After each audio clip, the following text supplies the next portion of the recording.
couple of talks around here, so we are going to go ahead and get started. Would you please take roll? Ms. Atkins? Here. Mr. Hendricks? Here. Mrs. McDaniel? Here. Mrs. Peterson? Mr. Stoffer? Here. Mr. Wyledge? Mrs. Sheffel? Here. Can I get a motion to approve the May 16th, 2022 agenda? So moved. Second. Any discussion? Vote, please. Ms. Atkins? Yes. Mr. Hendricks? Yes. Mrs. McDaniel? Yes. Mr. Stoffer? Yes. Mrs. Sheffel? Yes. Commendation and good news. Okay, I did want to mention just a couple things that I thought were relative to, relative to staff, but very appropriate in mentioning.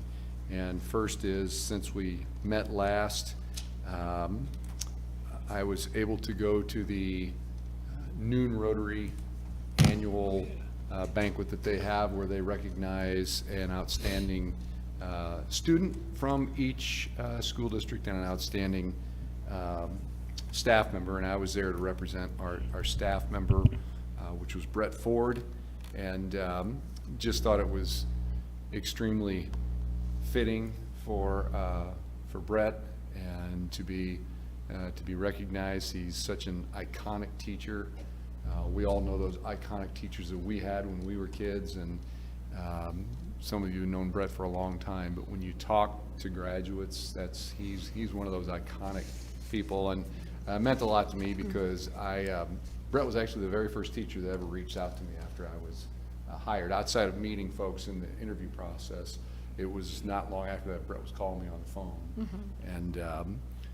And then when I got here, was one of the first teachers to come sit down and chat with me. So he's just a quality guy, quality teacher, and very fitting for that. Also wanted to mention that our own Mandy Reynolds is now Dr.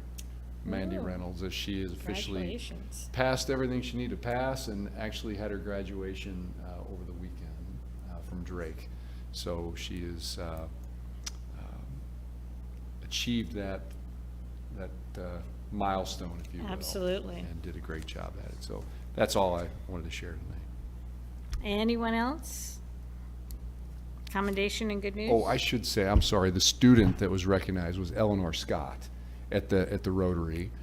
Joel represented the student, and but Eleanor was there with her parents, and we got to sit and have lunch with them as well. She's an outstanding senior as well, so she was recognized along with the others. It was, of course, Council Bluffs, St. Albert's, and the community college. Okay. Sorry that I almost forgot that one. Okay. All right, we'll go on to comments and suggestions. This is the first time during our agenda that anyone in the audience or anyone online, if they want to type in something to address the board. All right, we're hearing none. We'll go on to our consent agenda. Can I get a motion to approve? So moved. Second. Do we have an updated personnel sheet?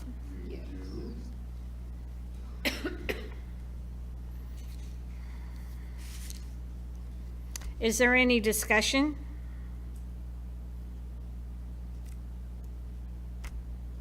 Vote, please. Mr. Hendricks? Yes. Mrs. McDaniel? Yes. Mr. Stoffer? Yes. Ms. Atkins? Yes. Mrs. Sheffel? Yes. I was going to read something really quick before you, That's fine. since you voted on that. We kind of scroll through that, and that's done in consent. But I sent a communication out to the staff of the high school today, and sometime this evening, if Josh can fit it in while he's back there managing all the broadcasting and taking care of our voices and everything, he might. But if not, before the night's over, he'll send this out to the parents and community. So I wanted to read this relative to one of the names was on the personnel list, and again, this will be sent out to parents. So, dear LCHS parents and community members, as you know, in June, Dr. Beinoff will be concluding his current principalship as he prepares to move on to his new superintendent role. We certainly wish him nothing but the absolute best, and we thank him for his years of outstanding service to the students and staff of Lewis Central. With that in mind, my intent with this letter is to update everyone on the process to name our next principal. Our application period came to a close last Friday, and we have had ample time to review all the applicants. The majority of our candidates who were qualified currently serve as assistant or associate principals. We also had one sitting principal and a few candidates who were currently teachers. I recently, last week, spent some time with the high school staff members, and they were able to provide me with some really valuable input regarding the needed qualities and characteristics of our next LCHS leader.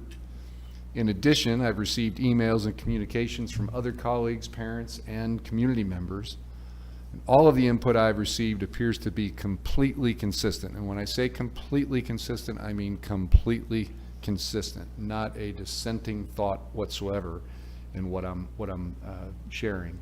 After reviewing all the candidates and their qualifications, and after considering all the input I've received, I really only believed that there was one logical answer regarding our next LCHS principal. And considering the late date in the school year, along with all the factors that I just mentioned, I did not feel that a lengthy panel interview process was necessary for this decision. And even with a panel process, I am absolutely convinced that the outcome would be exactly the same. And sometimes I think I believe in interview processes, and it's necessary most of the time. At the same time, you hate to do something that is wasting folks' time at the busy time of the end of the year when you really have all indications of how it's going to turn out. Therefore, this evening, I recommended Mr. Joe Vincetto to the Board of Education as the next head principal for LCHS. And as you just heard, the board unanimously approved that recommendation in the consent agenda. Mr. Vincetto has been with LC for many years, and he is poised and ready to take the helm at LCHS. He's highly thought of by his peers in the LC community. He's knowledgeable, he's a hard worker, strong instructional leader, and his humanistic qualities are those of a true servant leader. Unquestionably, Mr. Vincetto will be an amazing leader who continues to inspire excellence for our high school and the entire Lewis Central Community School District. So please join me in congratulating Mr. Joe Vincetto as our next Lewis Central High School principal. Congrats to Joe. Absolutely. And I know I want to take this to thank Dr. Beinhoff for all he's done for Lewis Central with his, also on the consent agenda. And I know Dr. Jones is in our audience today, and we did accept her resignation, and thank you for all you've done for Lewis Central. And we move on, and the best wishes to you and Joel for your next adventure. So, all right, thank you. Yes, thank you. All right, now we'll go on to reports. 6.01 Spring ISASP data. Bring our ISA. testing guru and our in-house statistician to the table here to give a overview of our ISASP data for the spring. Thank you. Tonight, it's not going to be a comprehensive report. Just to remind you that the data are preliminary at this point. They're incomplete. It includes all students, not necessarily just the students that the DE holds us accountable for purposes of the performance profiles, etc. But it's nearly complete. Just some other things to think about. In the last 2 years, we've been impacted by a pandemic. You'll see data tonight that really says we're making a strong difference against that. So, okay. Just some definitions and some purposes. I'm going to talk really about three basic things.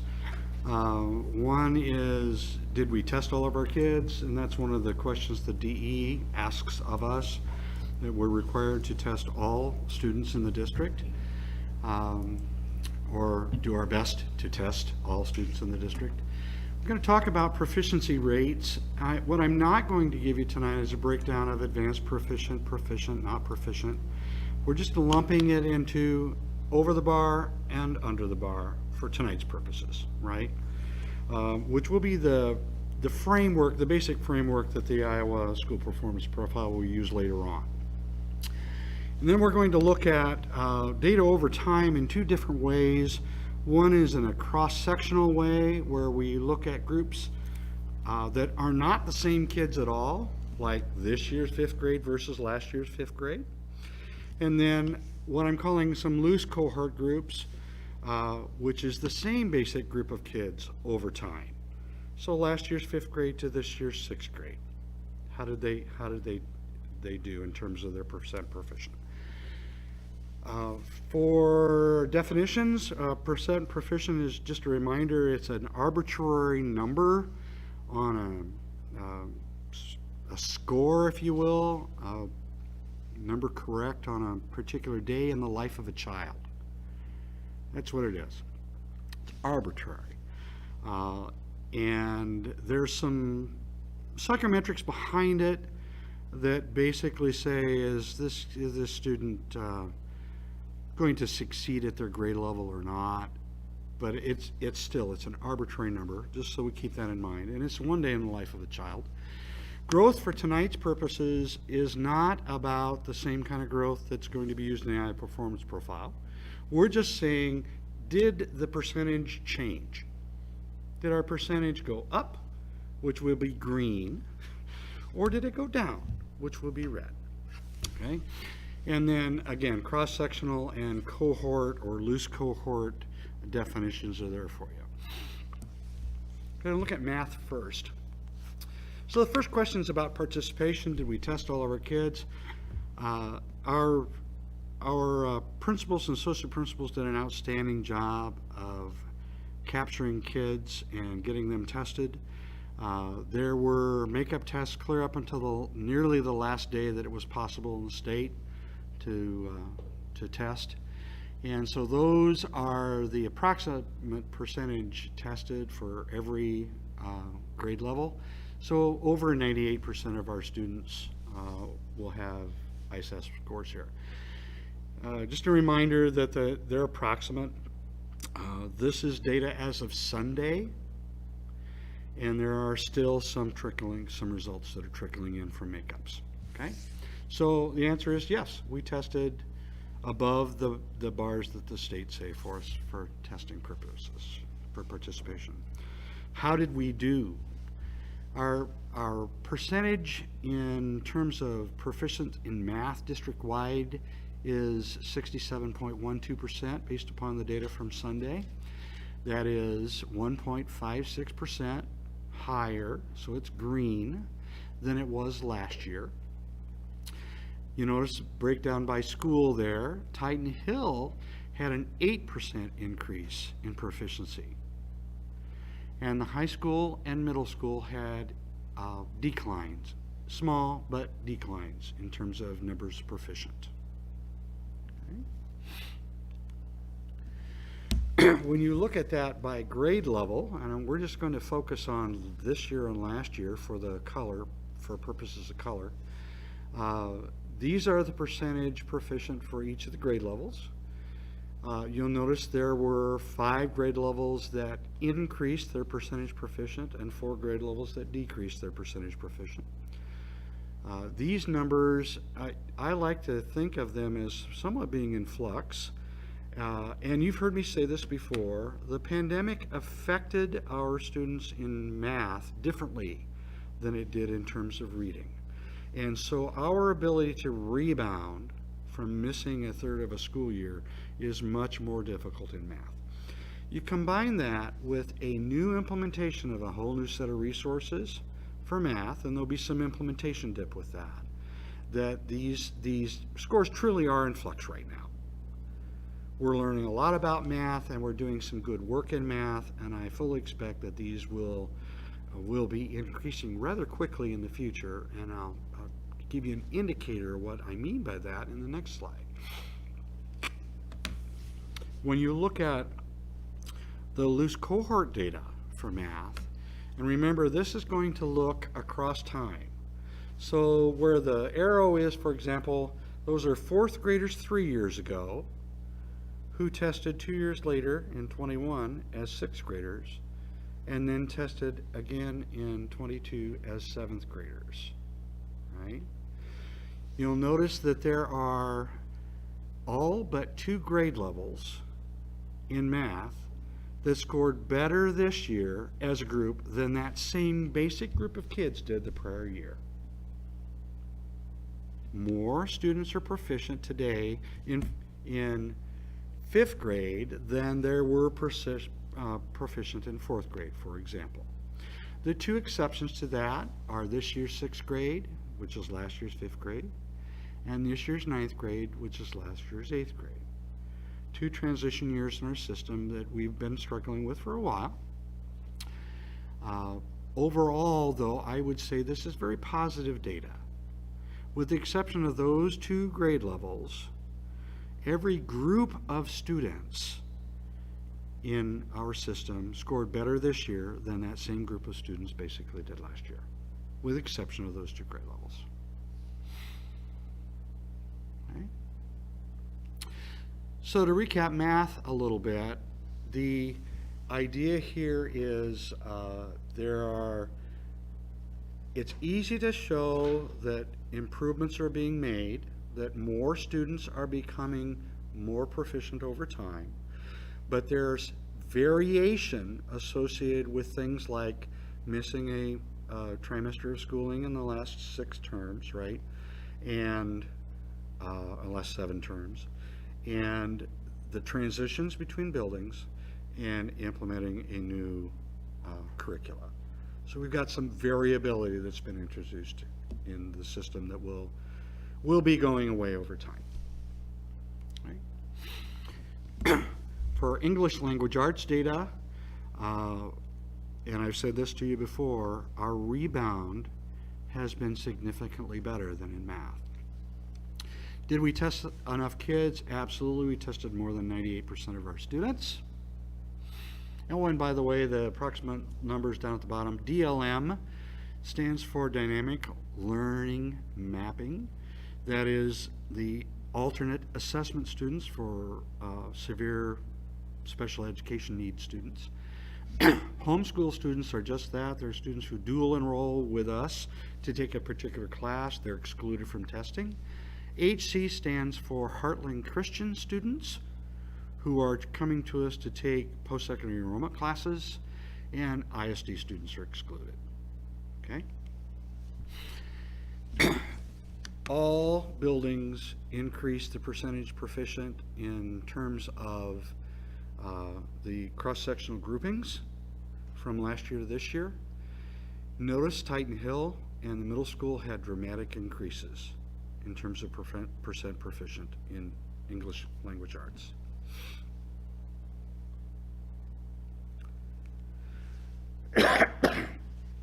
When you look at the grade levels in terms of cross-sectional analysis, again, very good news. As a district, we gained more than 5 percentage points. We're at nearly that 80% mark, which is the state's mark that says that your universal instruction is doing exactly what it's designed to do in the right kinds of ways. We're nearly there. At most grade levels, in fact, we're nearly there or above it. There were 3 grade levels who did have a decrease from the prior year's different group of kids in the same grade level, but there were 6 grade levels where that improved. And when you look at it from a loose cohort perspective, again, this is over time, same basic group of kids. There were 3 grade levels who made slight decreases. Notice the decreases at 9th grade and 11th grade are very small. I would say they're not statistically significant. The decrease at 5th grade is statistically significant. But notice the change between 3rd and 4th grade and between 5th and 6th grade. 30% more kids in 4th grade than the same basic group of kids last year in third grade scoring proficiently. It's a dramatic shift in terms of those numbers. Dramatic. In addition to that, another interesting thing to look at, and you can see it in this particular slide very well. Where do these same groups of kids compare prior to the pandemic? So the first column is the percent proficient of that group of kids prior to the pandemic. The fourth column over is that same basic group of kids today. Tremendous differences, especially at 6th, 7th, and 8th grade. This is definitely sublatory data in terms of English language arts in our system. It shows that the system that we've built is making a strong difference for kids, without question. When you look at science, again, did we test enough kids? And absolutely we did. Almost, 97.5% of our students. Just a comment about science. Science only happens at grades 5, 8, and 10. According to they're the only tests that are available for the ISASP. And so our cohort data is going to look a little bit different, et cetera. So the buildings and the grade levels, there's only one building, one grade level in each building. And so I've done all that in one look here for you. In terms of science, our district-wide, we went down by about 2%. A Titan Hill increase, and middle school and high school declines. If you recall last year, we were pleasantly surprised by the dramatic increases in science. There's a little decrease from those dramatic increases from 2 years ago. And then the only cohorts we have to share with you are from 5th grade to 8th grade and from 8th grade to 10th grade for last year's data. And so you can see there's been, again, dramatic shifts in the positive direction when you look at the same group of kids over multiple test administrations. So to recap, did we test enough kids? Yeah, absolutely we did. We will know more about this because what I did not do is disaggregate this by all of our target disaggregation groups. So we might be short in special education or short in an ethnic distribution because of the numbers being small. The effects of 1 or 2 students is profound, right? Overall, math increased and ELA increased and science decreased, and they're noted there for you. The change appears to be definitely in the positive direction, especially in the lower and middle grades. We have some outstanding teams of teachers doing some outstanding work right now.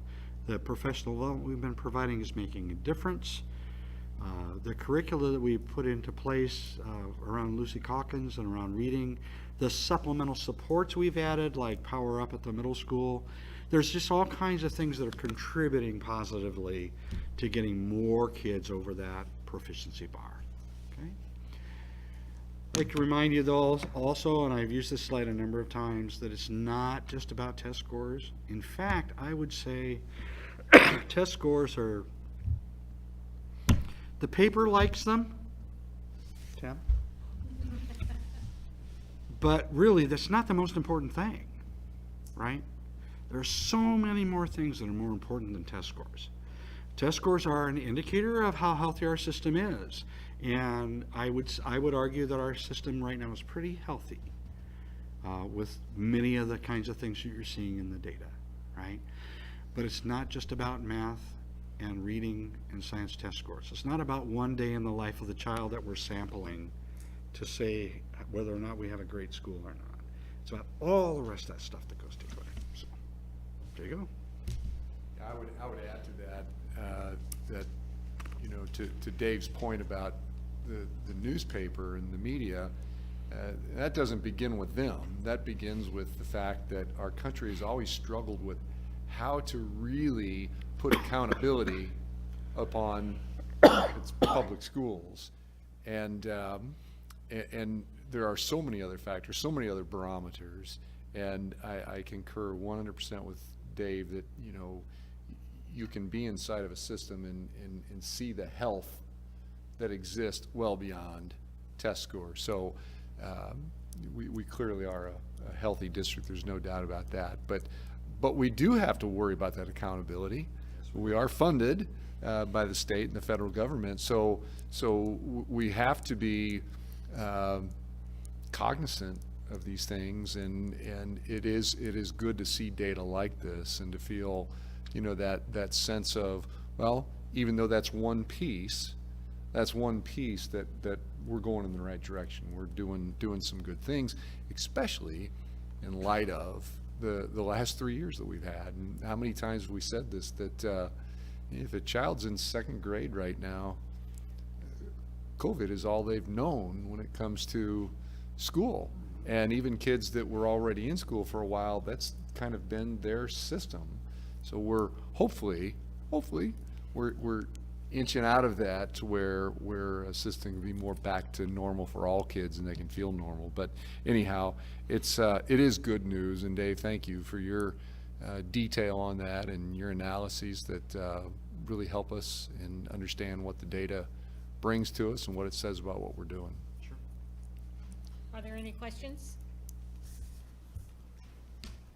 All right, thank you, Dave. All right, we'll go on to our discussion items. 7.01, Council Bluffs Public Library and LCCSD Student Access MOU. I'm going to turn it over to Dr. Jones, who's been working in collaboration with the Council Bluffs Public Library in an effort to issue student access accounts for all of our registered kindergartners and first graders, which is exciting. I think many of us remember our first trips to the public libraries when we were children, and it was an exciting thing, and I think it still is.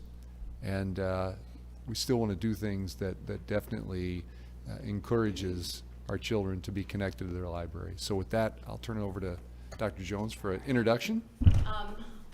The Council Bluffs Library, these lovely ladies actually reached out to us and asked if we'd be interested in partnering with them, and it's like, well, of course, why would we not? And so we had a quick meeting. Our librarians, both Ron Frost and Kayla Neitzer, were there as well, but we met with these ladies to talk about the details, how it might work, ask questions, etc. And from there, it was, okay, we need a memorandum of understanding. And when those words come into play, I think, oh, well, we need to have the board. And then we also wanted to make sure that you folks were aware of this great opportunity that we're gonna have. I don't know if anywhere in our materials or if in your speaking, to be honest, if we were gonna talk about, it may not actually start until January of next year, just because of all the logistics. But these ladies are here to kind of give you the lowdown, answer any questions that you might have. So introductions, the director of the library, this is Antonia, and I'm sure I'm gonna screw this up, so Krupika Smith. Close. And then Anna Hartman is on her right. She is the youth services manager at the library. And I think she's gonna probably be our main contact if I'm not mistaken. Yes. So I'm gonna leave this in your hands and Perfect. okay. And Dave, you have the PowerPoint for it. Here Yes, it comes. thank Perfect. you.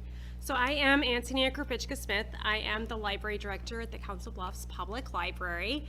And I'm excited to talk with you all about student access accounts. If you read in the newspaper, this is something that we are doing with the Council Bluffs Community School District, but we want all of our community to have access to the public library. So just to give you a little bit of background on what this is not a new concept. This came out about 2008 when President Obama came into office. He said, why are these two agencies not working together? He encouraged organizations, public libraries, education institutions to work together to break down that access barrier. So really the goal is to increase access to students with the resources of electronic resources as well as physical resources, and remove that need to actually come to the public library. Taxpayer dollars are already paying for public libraries. Why do they have to come to our doors to get this resource? This is already happening in the state of Iowa.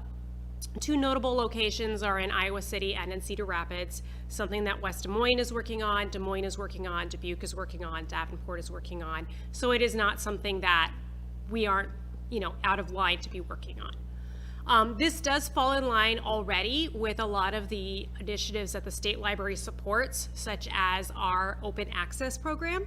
That program means that you can get a library card at any public library throughout the entire state of Iowa, as long as you have a library card at your home Iowa library. So this is where we would be able to provide this access to students who aren't living in Council Bluffs or even Potawatomi County, because we know that you serve students that aren't necessarily within the boundaries of Council Bluffs or Potawatomi County. So moving along, what our partnership would look like is this would be an account. It wouldn't necessarily be a physical card. It would be an account in our system that would be for grades K through 12. There would of course be an opt-out option. So if parents or guardians were not wanting to have students participate in it, they could choose to opt out. That would happen at registration, or they could do it at any point along the way. So say they get into the program, decide this is not for them, they can opt out. It includes physical borrowing, so they would be limited in what they can borrow from the public library. If you're not aware, we have things like GoPros you can borrow from the public library. This would not cover GoPros. This would just be those books, those audiobooks, movies, and CDs, which would help enrich their educational experience.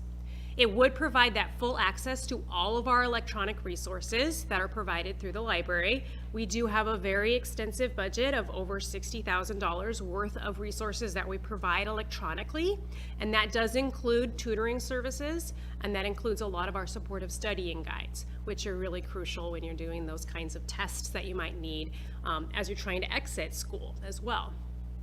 The replacement fees would be waived for these types of materials. So what that means is they would be limited to 4 items, and we would assume they would bring those items back. This does cover their entire K through 12 year. So if they make a poor choice in kindergarten, they may not be able to check out physical items as a senior. But what that does mean is they would not remove access for those electronic resources. So if they come in, they take 4 items, they never return them, they can still use our tutoring services, they can still use our electronic resources, they would not be able to borrow more items. We are encouraging them to bring those items back even if damaged. We will not charge them replacement if they dropped it in the dog's water bowl. Just want those items to come back. And we plan on working with teachers in classrooms, working in the schools to ensure that that can happen and that barrier is removed. And then the account numbers will be unique to every student, and it will be their student ID number. So this is something that will be a little bit different than a regular library card, which is, how many digits? 13, I think. 13 digits. They will not have to remember 13 digits. It will be their student ID number that they already need to remember when they're in school anyways, to access the libraries in school, to access lunches, things of that nature. They would just need to remember that to access online resources. We don't plan on just throwing these into the schools and then saying, good luck. We plan on providing as much support and outreach as we possibly can. We are already in a lot of classrooms. We plan on being even more in classrooms. Continued outreach in the classrooms, resource support and guides that would be possible for teachers to understand how to use these and how to incorporate these different resources into their teaching and their curriculum. As well as just ongoing communication with families. Did you know you could be doing this? We've got lots of programs we do where we can provide that additional support to help learn how to incorporate it, honestly. We're also hiring a new staff member just to support these accounts in the different school systems, so it's something that we are very much behind. And then to end with just the timeline, as Dr. Jones mentioned, it does take about 6 months for us to get the whole process in place because it's a lot of data sharing, it's a lot of following guidelines. We don't want information that we don't need. We only need certain information, so working through that data sharing to ensure that we're following all the various laws around that kind of data and information. because we take that seriously. And so we don't anticipate this being something that we would be prepared to actually execute until January. But it is something that the sooner we can get that process going, that's what an MOU helps us to do. So yeah, any questions? I think one of the things I'd probably add on to this, and I thought about it while you were talking back, when I was listening back there, is I'm all about removing barriers. And so when I think about this partnership and the fact that you said electronic access, et cetera, we have one-to-one Chromebook, with all of our kids. And I just think this is another way that we can work towards that equity piece and remove the barriers for some of these kids and parents who just aren't able to get to the library as well. So I just wanted to mention that too. Yes, absolutely. It will also make it so much easier when we come into the classrooms and we're talking to students, if they don't have an account, then what we say to them is just like completely over their head, not applicable. We can't do any real-time instruction about our resources in the classroom because every child can't on the spot access whatever it is we're trying to talk about. So that'll really remove that barrier so that we can get in front of the kids and say, use your student ID number and log in and follow along, and then that will help them remember that and carry it forward and use that information, so. So every student will automatically be enrolled, and then parents will be able to opt out if they decide they don't Yeah, want to do in our that. online registration that will Okay. begin, they'll have an opportunity there to opt out. And then after that, if they are in and they, for some reason, I think you said they choose to opt out later, they can do that as well. Okay, Yeah, we'll be doing, every quarter, we plan on doing a, what's the word, dump of data? Data dump. Data dump, where we're making sure that we know if students have changed schools, if they're no longer in the district, That if they've was- changed addresses, those kinds of things are getting updated in our system. okay, And in that, that's where we would also be able to see if there was somebody who said, you know what, we don't want to participate in this. okay. All right, because that was my next question. So as students move into the district and move out, how do you keep that? Because if you do it just annually, then it can get, Yeah. Yeah, there might be Overwhelming. a bit of a waiting period, just depending on what point in the school year they move into the district, but at whatever schedule we come up with, on the ground, they'll be added in as soon as humanly possible. Yes. right, right. And then parents could also notify you too, correct? That say, hey, we've moved to a different district. Is that possible? We would really like it to happen through the schools. Okay. Yeah, that allows us to make sure that the accounts stay uniform Okay, and that the data isn't getting shared in an incorrect or inappropriate way. It's kind Okay. of a closed account. The only way to get this account is if the school provides us that information. So, good to know. So would it give them access to different data or information than if they had their actual library card? So it would. So their actual library card, that's a great question. So the actual library card, if you were to go down to the public library, I encourage you all to do. You can get a free library card if you don't have one. I'll tell you all about the cool things. That will give them more access. The goal is really to provide their academic success in the classroom. So they don't have to pull out their library card, type it in, try to remember that 13-digit number. They would still be able to go down to the library and check out items. This account will allow the teachers to seamlessly be able to use our resources and refer to them for the students. They will have two different accounts, essentially. They won't be tied together.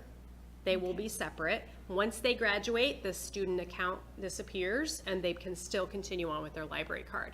In the end, I would love everyone to get a library card, but this just allows everyone to have that equal access and see the benefit of having a library card firsthand. I'm curious, are some of the goals, you mentioned this obviously happening elsewhere as well, which I think it's a very cool thing, but are those some of the goals, like for instance, with the library system, wanting more kids to end up not only using the library, but have a library card, obviously? And I just wonder, is there any type of data that you all are watching to determine if this is a successful thing for you, or is it just an automatic that it's a successful thing because it gives that easier access when you're in classrooms and such? So That's kind of twofold. In the end, yes, the goal is that everyone sees the value of their public library, leaves, goes off to college, uses their public library, comes back, uses the public library, is seeing that enrichment later on. So that ultimately is the goal. It's really hard to track. We are not in the tracking business in public libraries, so there's no way for us to know, are they using it every year? We don't care. We don't want to know. I don't want to know. But I would say we plan on looking at engagement on the cards. We plan on looking at checkouts on the cards to see, even down to the classroom level, what classroom is using this more, what classroom might be using this less.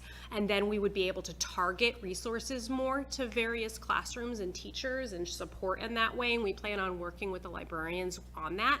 So we do plan on tracking that way. But as far as over the years, if somebody, becomes an avid user and then all of a sudden now they're using they got another library card, we'd not be able to know if they didn't have a library card before and then they went and got a library card. We wouldn't want to know that. So, but the goal is lifelong. Yeah. Which is a good goal. Yeah. Good goal. I love it that, I think libraries are still thriving. I don't know if you all agree with that. I think they are. I'm here. I think there are forces at play sometimes, maybe unintentionally, that work Yeah. against the traditional library. But when my wife and I first came to Council Bluffs, there were some things we did. We joined the zoo. We joined the library. We did a lot of that in the same. Joined the library. Got library cards, as you said. But the Council Bluffs Library is extremely nice. I mean, the more was on it. And I did not know I could get a GoPro You can. with my library card. So can. I Next time learned. you're on the scooter. You can also, exactly, you can also get some board games, or seeds for your garden. So you can get all kinds of things at the public library. Wonderful. Well, thank you. We appreciate you reaching out and working with Dr. Jones, and this is a good thing. Exciting. Absolutely. Great. Thank you. Thank you. Thank you very much.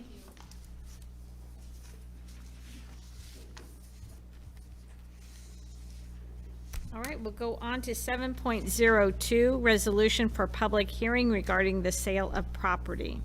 So this is a protocol of sorts that we must do.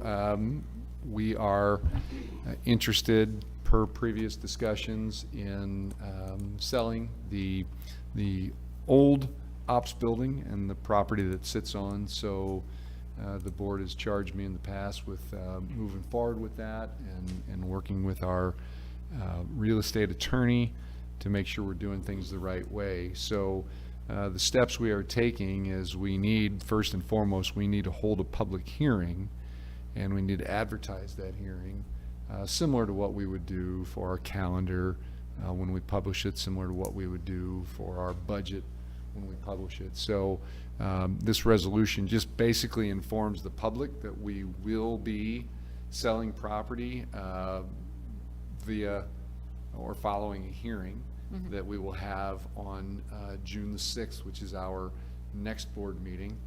And once the board approves this tonight, we will immediately get it published. We'll ask Josh to put that on the website as well, but we'll publish that. And we've got a little extra time because our next board meeting is not the typical 2-week cycle. We're 3 weeks before the next board meeting. So that'll be published for plenty of time.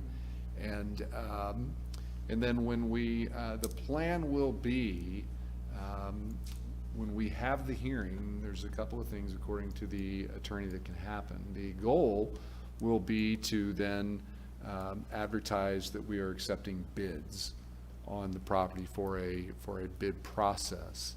And however, even though that will be our intent, it is possible that once this is now public, we're talking about it public right here, we've got the newspaper here, you're going to approve a resolution, hopefully, where that will now be published, that we're having a hearing. If somebody were to come forward between now and the date of our hearing, wanting to get out in front and submit a bid, that's okay. They can do that. In fact, according to the attorney, we still have to have the hearing. But once we have the hearing, in the process of having the hearing, when we're done, we could then visit or discuss a bid that maybe came in. The board is not obligated to go forward with a bid process, but regardless of how you sell the property, you have to have a hearing. So we're not locked into a bid process. That is the recommended plan, but it is possible that we could get bids even prior to that for you to consider simultaneously when we have the hearing, and we can go forth from there. So there's still, you know, a couple of forks in the road, but the idea is to go through with with the hearing and then see where we're at that time. And it's really perfectly okay to mention this. We have a coinciding agenda item tonight that's in closed session. Obviously, I'm not going to talk all those details in open session, but just to be clear, that's to discuss the details of the potential bid process, which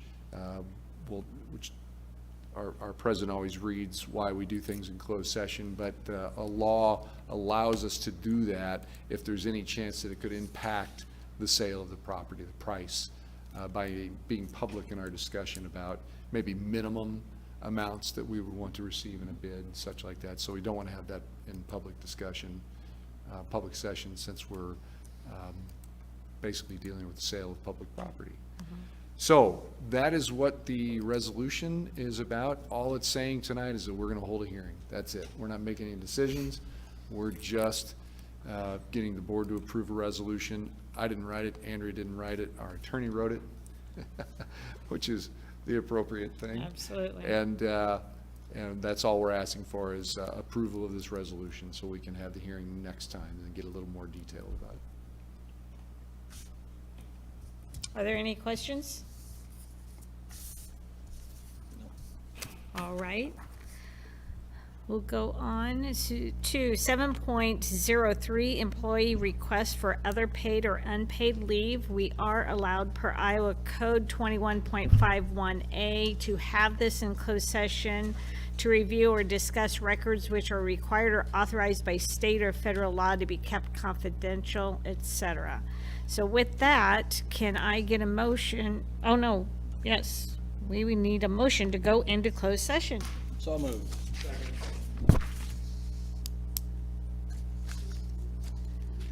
Oh, everyone turn off.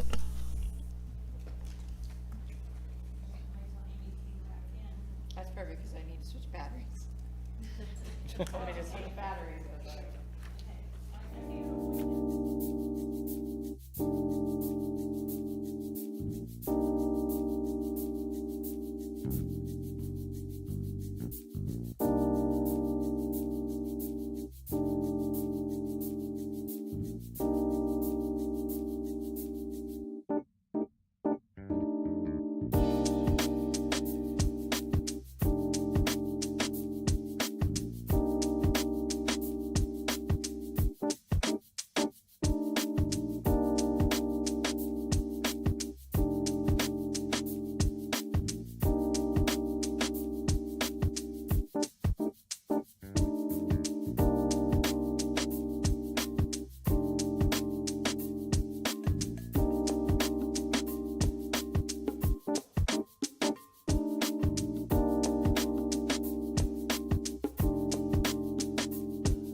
Okay, we are out of the closed session, so the next on our agenda is comments and suggestions. This is the second time during our board meeting that anyone in the audience or anyone listening online can type in something to address the board. The only thing I would say is Dr. Hazing thanked both Mr. Black and Dr. Jones for their presentations. Okay, thank you.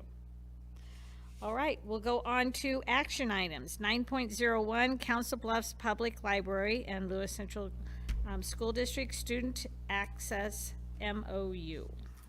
Madam Chairwoman, Mr. Hendricks. I'd like to make a motion to approve the MOU between the Council Bluffs Public Library and the Lewis Central Community Schools as presented. Second.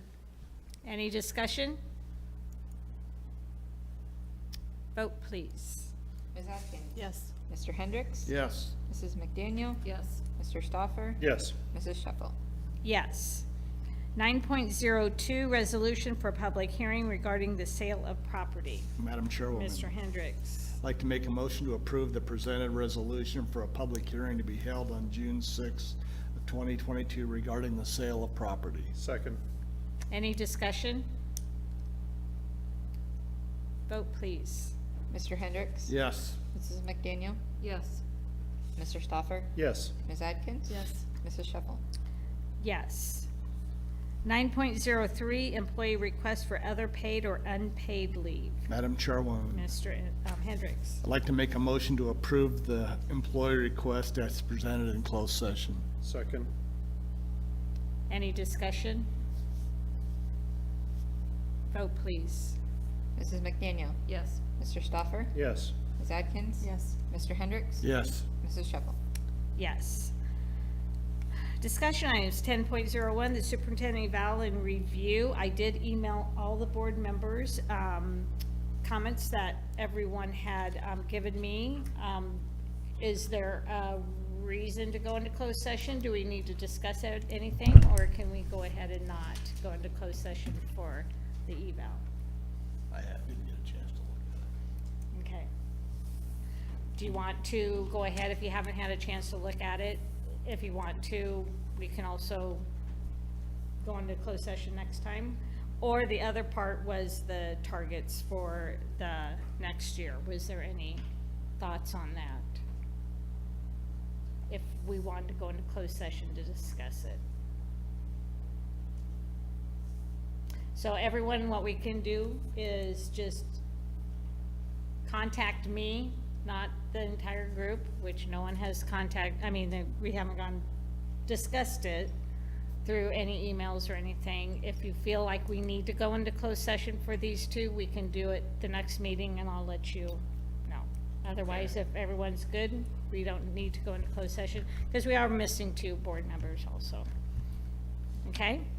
All right, then we will go ahead and go to items of interest. We will have the hearing and our next board meeting will be June 6th. Is there anything else?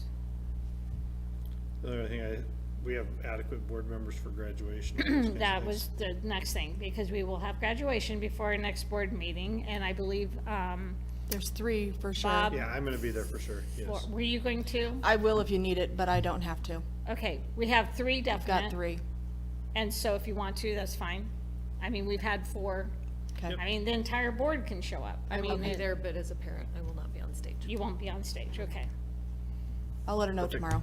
Okay, just let the sponsor know, and, but we do have 3 for sure. Doreen, when did you send that email to us? It was just tonight, Right before the meeting. yeah. A little bit Oh, before. And then there I it is, it text. popped in, thank you. Okay.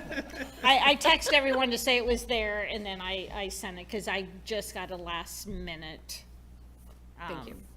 email, so. All right, with that, can I get a motion to adjourn? So moved. Second. All in favor, say aye. Aye. Aye. Opposed? You can stay.